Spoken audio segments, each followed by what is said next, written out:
Dalam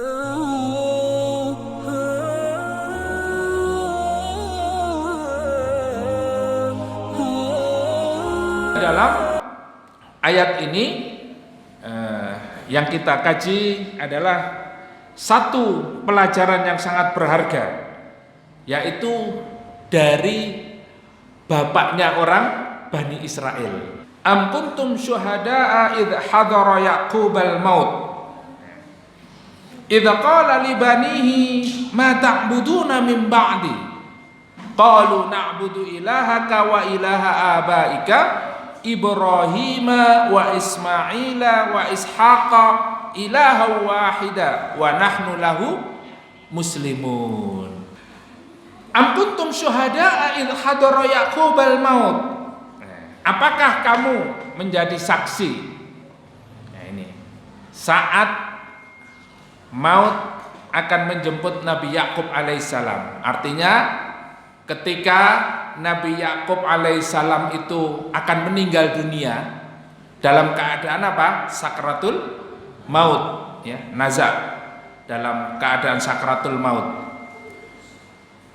Beliau mengumpulkan semua putra-putranya, ya, keluarganya dikumpulkan semua, ya, dikumpulkan semua karena sudah terasa, ya, akan meninggal dunia.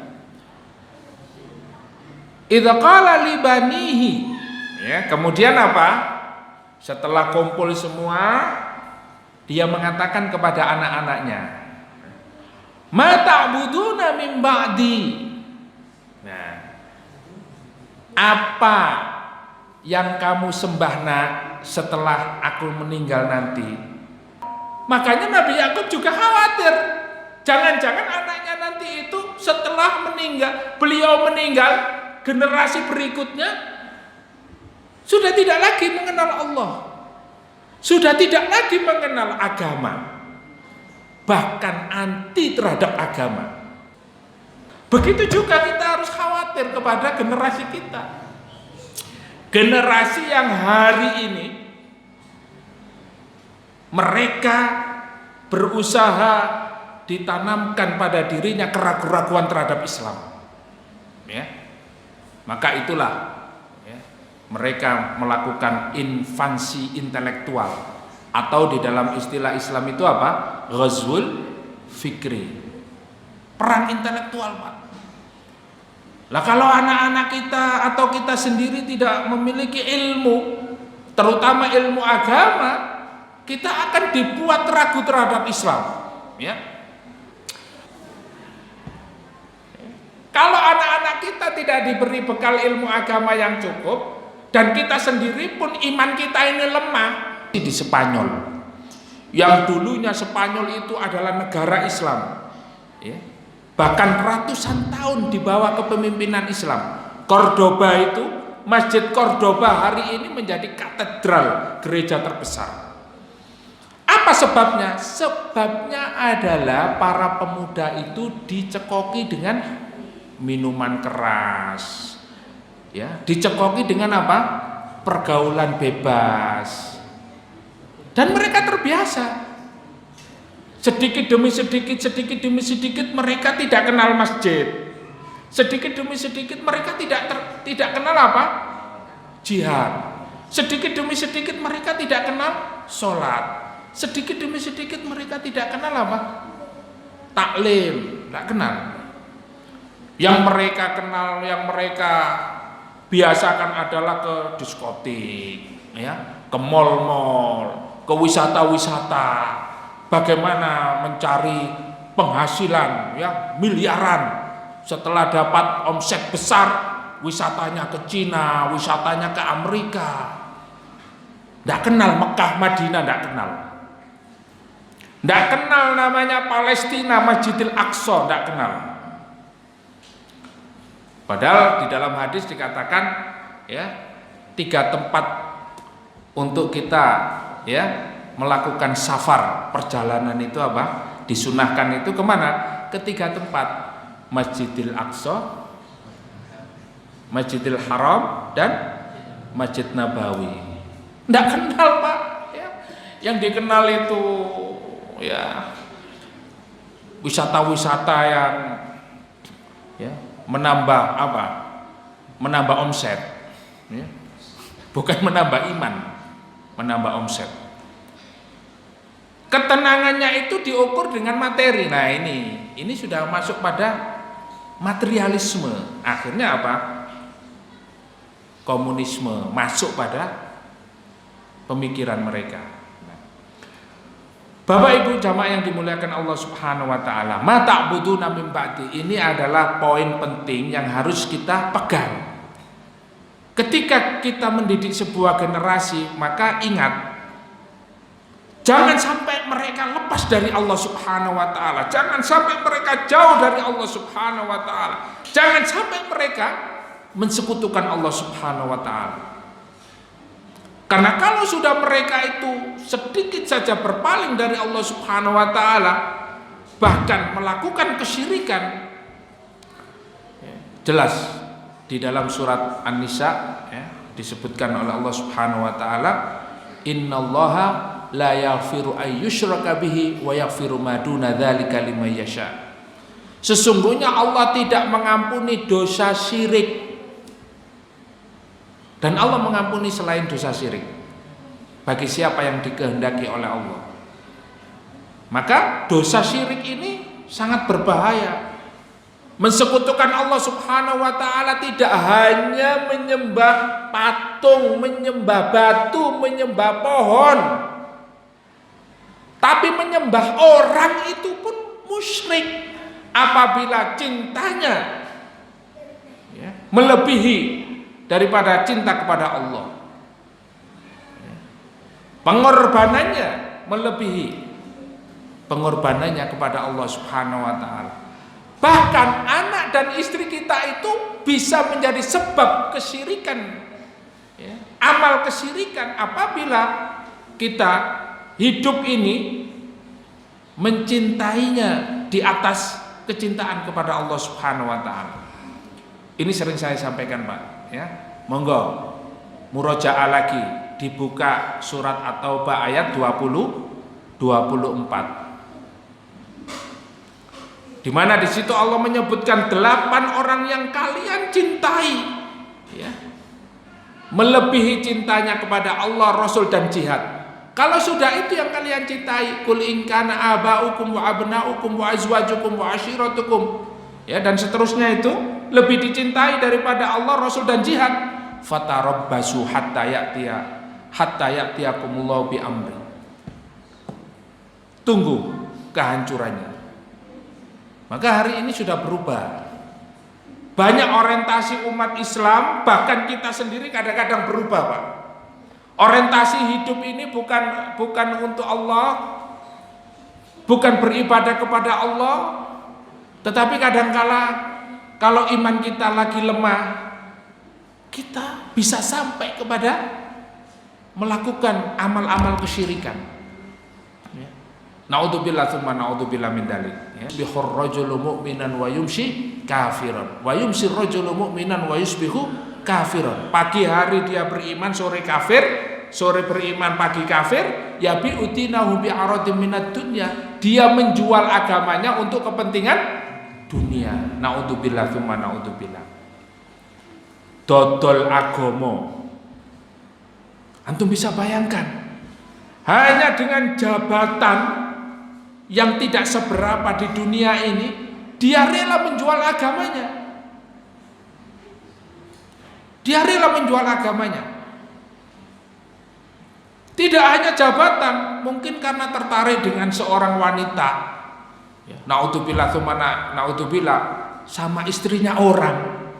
Iya. Sudah punya suami, disenengi, ya, kemudian akhirnya melakukan hal-hal yang merusak agamanya. Itu juga banyak terjadi. Hanya karena harta, ya, melakukan apa? Rela dia meninggalkan sholat, rela dia mengganti agamanya dari agama Islam menjadi Nasrani. Naudzubillah tsumma naudzubillah min dzalik. Inilah yang kita khawatirkan. sehingga terjadi perubahan-perubahan yang sangat cepat. Ya. Oleh karena itu Rasulullah menggambarkan hati itu yataghalghal, berubahnya sangat cepat sekali. Berubahnya hati itu sangat cepat sekali. Yataghalghal itu adalah air mendidih ketika kita memasak itu. Kalau bahasanya orang Surabaya, Pak, mungkal-mungkal gitu ya. Dan cepatnya perubahan itu yataghalghal itu hati kita. Cepat sekali, Pak. Makanya di dalam hadis itu apa? Badiru bil amal, jangan menunda beramal. Nek wis niat taklim, kalau sudah niat untuk berangkat, bismillah. Khawatir, Pak, kalau kita tunda-tunda ini, kita tidak bisa beramal soleh lagi. Kita terkena fitnah. Kalau kita sudah terkena fitnah, kita tidak bisa beramal ketika kita meninggal dunia, naudzubillah. Ya, jangan sampai kita meninggal dalam keadaan su'ul khatimah. Yang kita cari, yang kita harapkan kepada Allah adalah Allahumma inni as'aluka husnal khatimah bisyahadah. Ya Allah, kami mohon kepadamu ya Allah agar engkau mewafatkan kami dalam keadaan husnul khatimah dan mati dalam keadaan syahid. Ini yang kita harapkan. Maka kalau kita ingin mati dalam keadaan husnul khatimah, ya dalam keadaan di majelis ilmu, di taman surga Allah. Ya. Kalau kita ingin mati dalam keadaan syahid, ya berjihad di jalan Allah. Oh, pengen mati husnul khatimah, pengen mati syahid, tidak pernah taklim, tidak pernah jihad. Ada jihad ya cuma lihat saja. Infak juga tidak keluar. Nah, bagaimana Allah mewafatkan kita dalam keadaan husnul khatimah dan juga menjadi syuhada? Kalau itu saja berat. Bapak Ibu yang dimuliakan Allah Subhanahu wa taala, ini penting ya, poin penting yang harus saya sampaikan. Karena ini adalah ajaran Nabi dari nabi-nabi dan rasul terdahulu, dan itu juga diajarkan oleh Nabi Muhammad sallallahu alaihi wasallam. Ya. Bagaimana Rasulullah berpesan kepada kita? Banyak hadis ya, di dalam hadis Al-Arba'in An-Nawawi, di dalam Sahih Bukhari dan Muslim. Kita juga ya diajarkan untuk apa? Mendapatkan kunci surga. Apa kunci surga itu, Pak? Apa kunci surga itu? Miftahul jannah la ilaha illallah. Kunci surga itu adalah la ilaha illallah. Lah bagaimana kita bisa membuka la ilaha, kunci itu bisa membuka pintu? Pintunya itu, kunci itu ada gerigi-geriginya. Ya, yang gerigi-gerigi itu itulah syarat la ilaha illallah yang harus kita pahami. Nah, bagaimana? Ya mentauhidkan Allah Subhanahu wa taala. Nah, ini kalau kita belajar gerigi-gerigi pintu itu supaya kunci itu supaya bisa buka pintu surga. Nah, ini kita kembali ke bab tauhid. Nah, Bapak Ibu yang dimuliakan Allah Subhanahu wa taala, ma ta'buduna min ba'di qalu. Mereka menjawab anak-anaknya itu dengan apa? Tegas. Qalu na'budu ilahaka. Pak, jenengan mboten usah khawatir, Pak. Insya Allah kita semua ya yogone panjenengan sedaya insya Allah tasik apa? Tetap istiqomah. Na'budu ilahaka. Kami akan senantiasa beribadah kepada Tuhanmu, kepada Rabbmu. Siapa? Ilahaka wa ilaha abaika.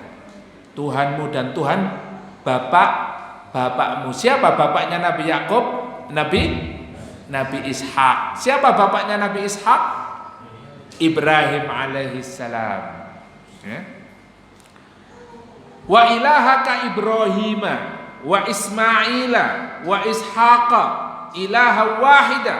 Ya. Nah, Tuhannya Nabi Ibrahim, Nabi Ismail, Nabi Ishak, yaitu ilah yang satu, Tuhan yang Maha Esa.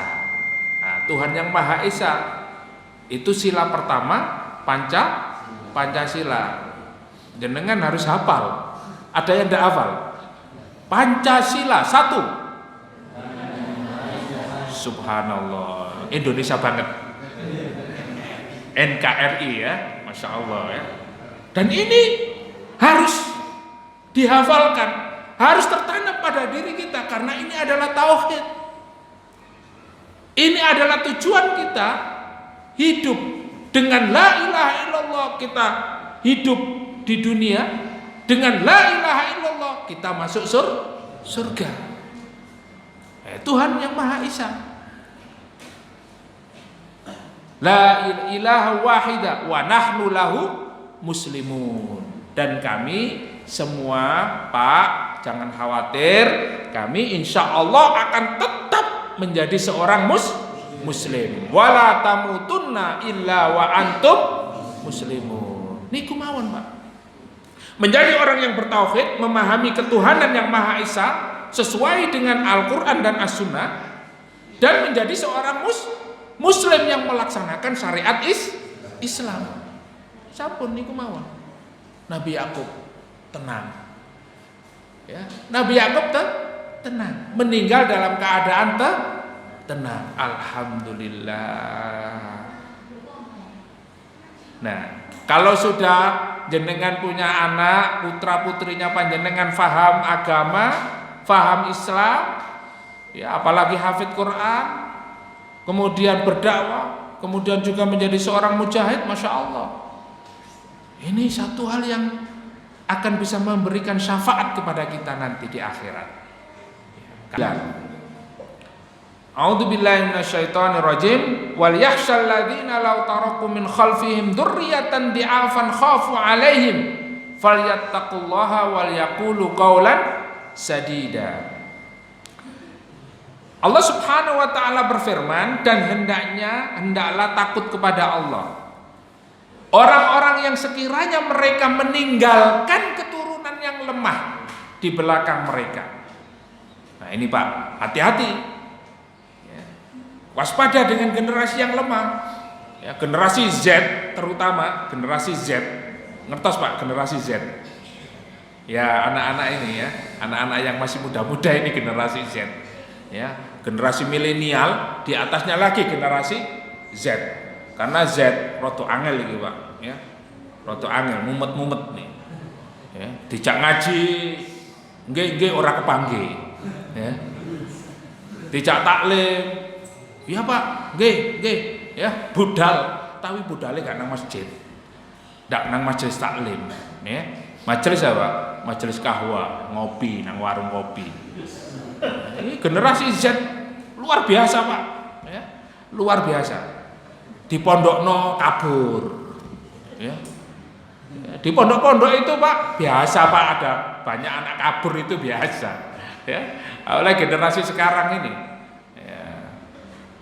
Di pondok bawa HP ya. Nah ini luar biasa. Nah waspada dengan generasi lemah, karena Allah sudah mengingatkan kepada kita, hendaknya kalian khawatir meninggalkan anak-anak kalian itu dalam kondisi lemah. Di belakang mereka ya, yang mereka khawatirkan terhadap apa? Kesejahteraannya. Nah, Allah Subhanahu wa taala mengingatkan kepada kita, ini adalah ayat terkait tentang mawaris, tentang apa? Warisan. Artinya apa? Tidak hanya ilmu yang kita khawatirkan mereka menjadi orang bodoh, tapi ternyata apa? Kalau punya warisan Pak, jangan lupa anaknya dikasih. Berarti apa? Allah mengajarkan kita supaya kita memberikan kepada anak-anak kita ini support. Ya. Jangan tinggalkan anak-anak kamu lemah, terutama di dalam apa? Masalah kesejahteraan, ya. Masalah ekonominya. Ini juga menjadi satu kelemahan kita, ya. Kelemahan umat Islam, manakala mereka tidak percaya diri ya. Sementara kekuatan orang-orang kafir itu luar biasa, tetapi hal ini juga dilandasi dengan keimanan yang kuat ya. Uangnya banyak, menjadi orang kaya, tapi keimanannya kepada Allah Subhanahu wa taala sangat lemah, sehingga apa? Hartanya, kekayaannya tidak untuk perjuangan, tetapi untuk apa? untuk foya-foya, untuk kesenangan duniawi, ini juga akan ya tidak bermanfaat. Ya, sedekahun jariyatun, ya, kita memberikan anak-anak kita ini bekal supaya mereka bisa bersedekah, juga untuk mensyafaati kita nanti, sedekahnya jariyah, kemudian membekali mereka dengan ilmu, dan mereka menjadi seorang yang senantiasa mendoakan orang tuanya. Meskipun kita telah meninggal dunia, dia selalu mendoakan kita. Oleh sebab itu, hendaklah kalian bertakwa kepada Allah, wal yaqulu qaulan sadida, bertakwalah kepada Allah dan hendaklah mereka berbicara dengan perkataan yang benar. Bapak Ibu yang dimuliakan Allah Subhanahu wa taala, 11 itu. Tapi ini terakhir, supaya kita memiliki generasi yang berkarakter, supaya kita memiliki generasi yang kuat, dan supaya tidak seperti yang dikhawatirkan oleh Nabi Yakub alaihissalam, kita juga harus memahami ya, apa sebab mereka itu lemah, apa sebab mereka tidak paham Islam, apa sebab mereka tidak menjadi seorang pejuang, apa mereka sebab tidak menjadi seorang alim, tidak menjadi seorang mujahid, dan juga mereka tidak menjadi seorang yang dermawan ya, hartanya itu disimpan aja ya, tidak dikeluarkan untuk perjuangan. Ternyata mereka ya, sebagaimana Kamis yang sebelumnya kita membahas surat Al-Baqarah ayat 100 berapa? 20. Apa bunyinya ayat 120 Bapak Ibu?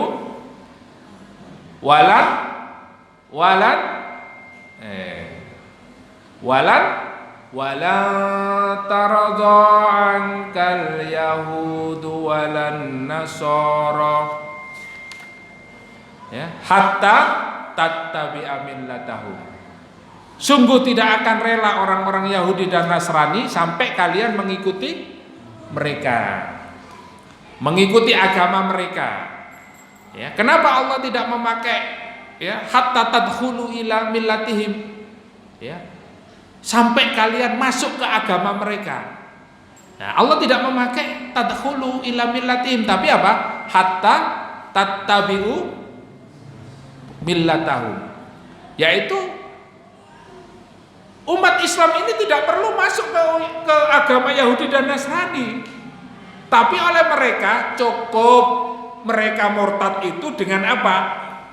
Punya gaya seperti kita. Ini mereka itu memiliki cara bagaimana mereka membuat umat Islam atau anak-anak umat Islam itu mengikuti gaya hidup Yahudi dan Nasrani. Nah, yang pertama adalah dengan tasykik, yaitu apa? Pendangkalan agama dengan membuat ragu terhadap Islam.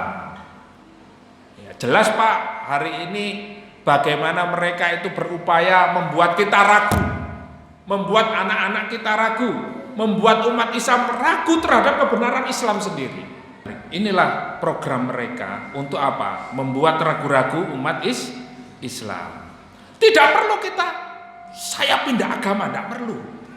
Mereka tahu Pak, kita tidak akan pindah agama, tapi cukup kita itu ikut mereka, ikut gaya hidup Yahudi dan Nasrani. Nek tuku sate ini sate asu Pak. Wah, sate asu. Kan ada itu yang jual. Sate anjing gitu ya. Nek mangan gak gelem sate kambing, sate babi. Sate babi luwih enak. Ya. Sampai putra ya. Wong Solo mangan babi. Ya Allah ya. Oh ya wong Islam Pak. Kemudian yang kedua adalah taswih, pengkaburan fakta kebenaran ajaran Islam ya. Setelah kita ragu, fakta-fakta kebenaran Islam itu dikaburkan semua. Ulil amri.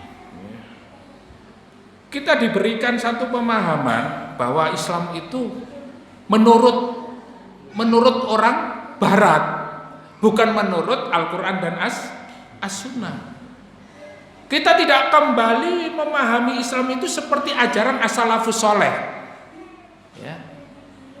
di mana Rasulullah Shallallahu Alaihi Wasallam ya, beliau mengatakan bahwa khairul quruni qarni tsummal ladzina yalunahum tsummal ladzina yalunahum. Sebaik-baik generasi adalah generasiku, yaitu para sahabat, kemudian para tabi'in, dan kemudian tabi'in ya. Kemudian kebaikan umat ini ya, la yasluha hadhil ummah illa bima saluha awwaluha. Umat ini tidak akan menjadi baik kecuali mereka kembali kepada generasi pertama.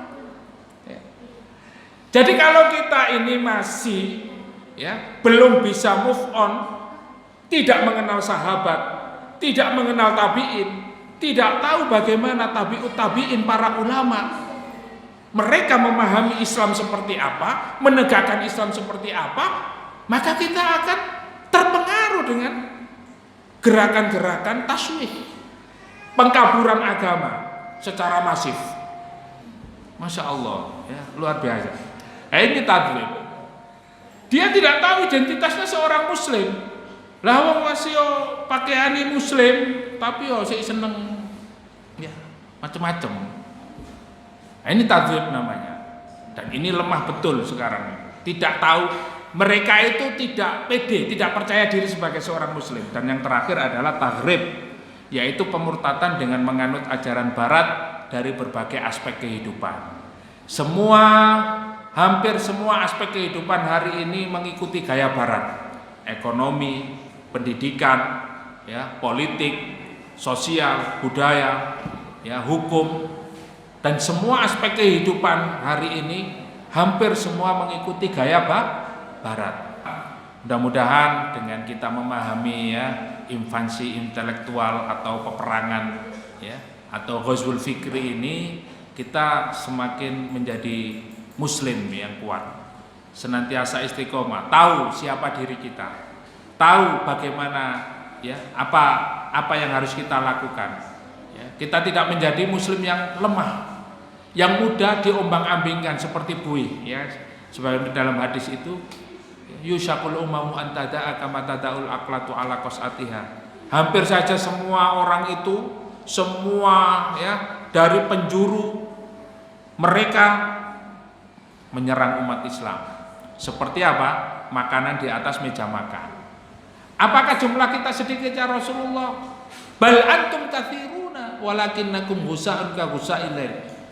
Justru kamu itu pada saat itu jumlahmu sangat banyak, tapi kamu seperti buih, diombang-ambingkan ke sana kemari. Dan Allah menanamkan rasa takut pada dirimu terhadap orang-orang kafir. Hari ini kita ini ya banyak yang ketakutan terhadap mereka. Kemudian menanamkan satu penyakit yang bernama apa? Al-wahn. Yaitu apa? Hubbud dunya wa karahiyatul maut, cinta dunia dan takut mati. Nah, inilah Bapak Ibu yang dimuliakan oleh Allah, penyakit yang harus kita waspadai di dalam diri kita, yaitu apa? Hubbud dunya wa karahiyatul maut, yaitu cinta dunia dan takut mati. Mudah-mudahan dengan kita mengkaji ayat-ayat Allah Subhanahu wa taala ya pada malam hari ini semakin menguatkan keimanan kita, semakin menambah keimanan kita kepada Allah Subhanahu wa taala, ketakwaan kita kepada Allah Subhanahu wa taala. Mudah-mudahan dengan ilmu yang bermanfaat ini Allah mewafatkan kita dalam keadaan husnul khatimah.